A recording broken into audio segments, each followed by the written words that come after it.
New Year's resolutions usually fade because they're built on pressure. What you want is something that lasts because it's built on you being present. You don't need to reinvent yourself this year. You need to reconnect with yourself. Hey, and welcome back to Give Yourself Some Leeway. I'm Eugene Lee, your coach, and your reminder that you don't need a new year to create a new you. Today, I want to talk about something that shows up every January, and that's New Year's resolutions. If you know anything about me, I despise New Year's resolutions in January because we make them with good intentions. We want to get strong, get fit, get back into shape, make a move in our career, or finally start to slow down. But let's be honest, by February, most of those resolutions are gone. So why do they rarely stick? And what actually works instead? You've probably felt it before, that spark of motivation on January 1st. On New Year's Eve, you're coming up with all of these things that you want to change about yourself. I want to stop smoking. I want to go back to the gym. I buy the planner, make a vision board, make a to-do list, map out all of your goals for the year, and put up that Instagram post with the hashtag New Year, New Me. And you feel good about it for a few days, maybe even a few weeks. You're absolutely crushing it. But then something happens. Life just gets in the way. You get busy. That initial excitement fades. And suddenly you're right back where you started, feeling disappointed or even guilty. But here's the truth. There's nothing wrong with you. It's the system that's broken. Because most resolutions are built on pressure, not aligning with your purpose. So a few years ago, I was kind of the same with my resolutions. I would start off really strong in January. I'd be like, okay, this is what I want to achieve. I want to get in real good shape for next summer. I know we've all been there. At least I hope we've all been there. So I wanted to eat healthier, make all these gym plans, work out 5 days a week, but it would rarely stick past February or March. I'd fall back into a slump and my old habits. So I decided to try something different. Rather than setting a resolution that resembled 75 hard, that had all these like really, really tough, um, trying to get into a routine of waking up extra early, going to the gym like an absolute psycho, and eating really small meals. I stopped focusing on these all or nothing goals and built small, consistent rhythms or routines rather than these giant, huge, audacious resolutions. So rather than having a strict gym plan for 5 days a week, I prioritized morning movement, something as simple as a 5-minute walk before work. Or rather than having a full journaling routine to get into mindfulness, I would have one question that I would reflect on during my coffee break. So after a few months, rather than feeling like, oh, I need to start over, I was like, no, I'm consistently building up these small habits. I felt more confident and more in control of what I was doing. So rather than feeling like I needed to start over, I was slowly building momentum.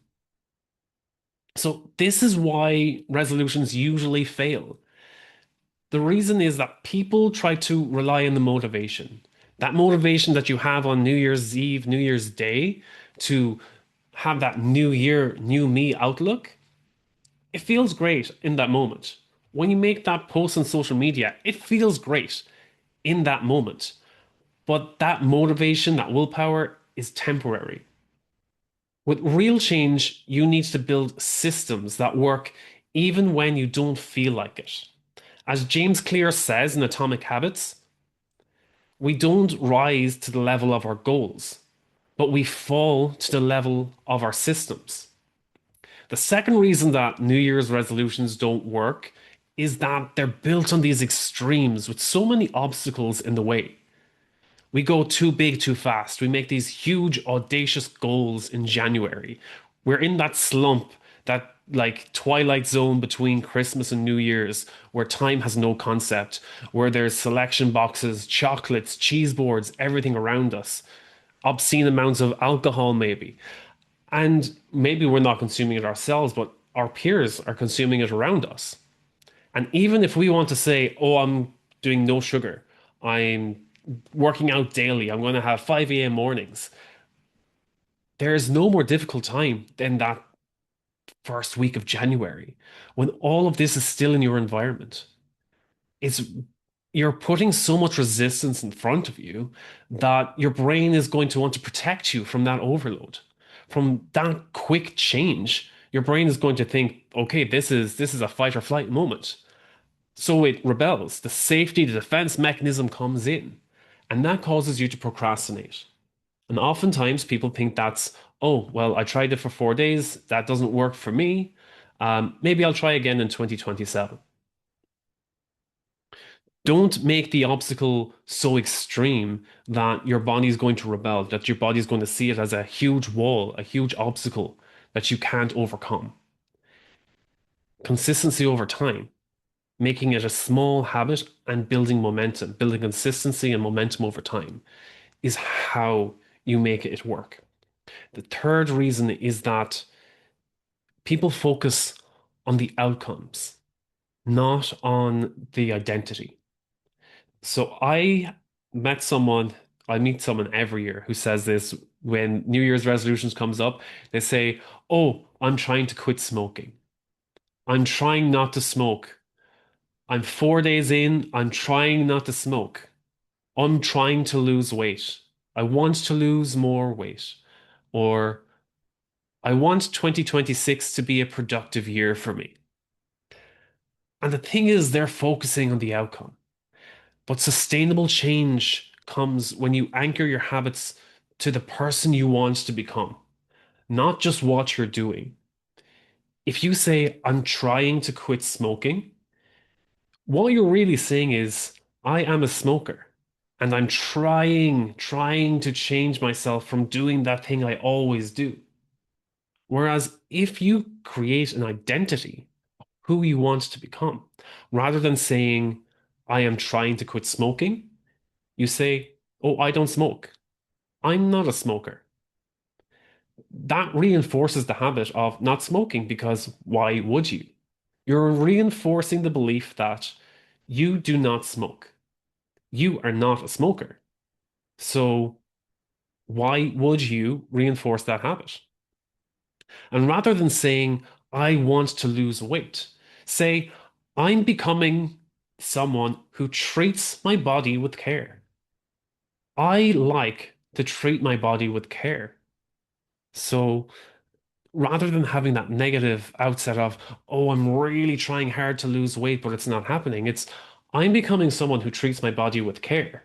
So what would I do in this scenario? Am I going to reach for the ice cream? Or am I going to look for a healthier option? Am I going to reach for an apple? Rather than approaching with guilt, approach with the identity that builds growth. So this year, I want to focus on setting resolutions, not in January. I like to use January as a time for reflection. It gives you that leeway.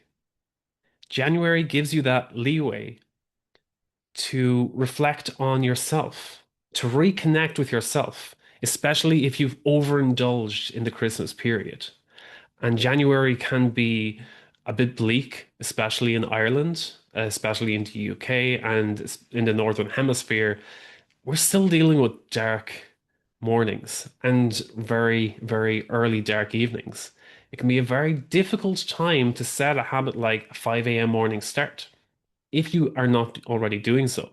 So rather than setting a resolution in January, take some time for reflection and instead create intentions and systems. I want you to start with one simple question. Try and write this down. One simple question. What kind of person do I want to be this year? Then ask yourself, what consistent actions would that version of me take? So here's how you build out your intentions and your systems. Step one, choose one small anchor habit. Something simple that you can repeat daily. Maybe it's a 5 minute morning reset. For me, I like the small ones like starting your day with a glass of water. That's my reset. Make it so simple that it's almost more challenging to avoid it. Starting your day with a glass of water. You're hydrating your body after a long night's sleep. You're hydrating your brain so that you can think more clearly. Maybe you start with a daily walk. 5 minutes. You just go outside, go for a walk, get that cold, crisp air, come back in. That's the start of your day. That's your win.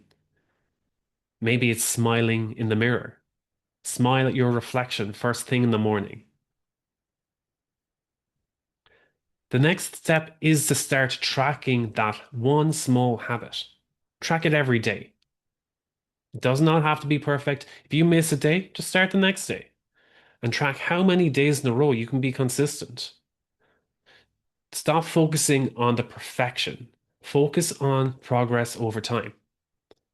And step three is every week, reflect on how your week has gone tracking that habit, on making progress.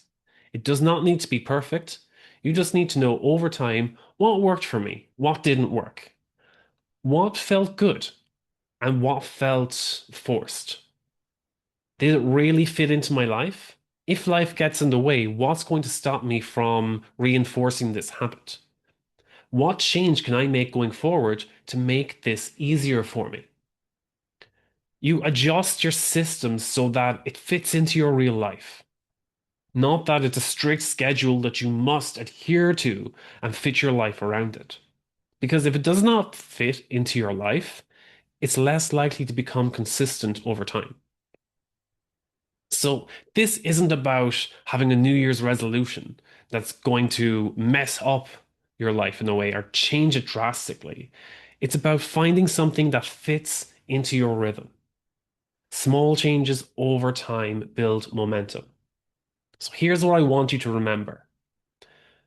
New Year's resolutions usually fade because they're built on pressure. What you want is something that lasts because it's built on you being present. You don't need to reinvent yourself this year.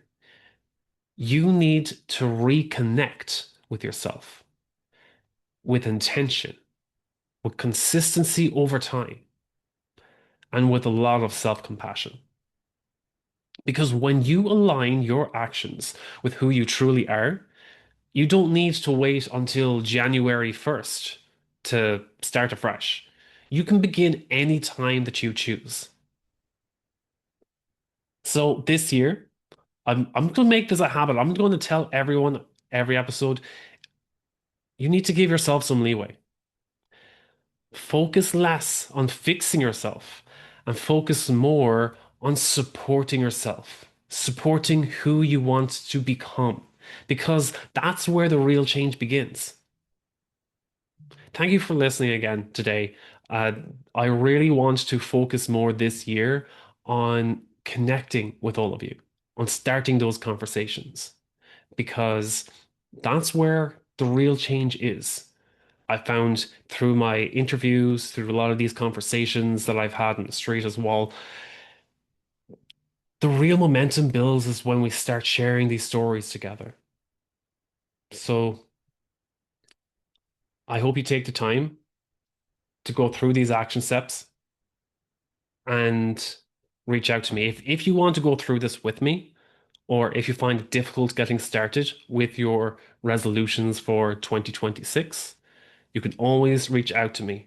Just send a message subject leeway and the episode number to eugene@leeway.ie. Until next time, take care.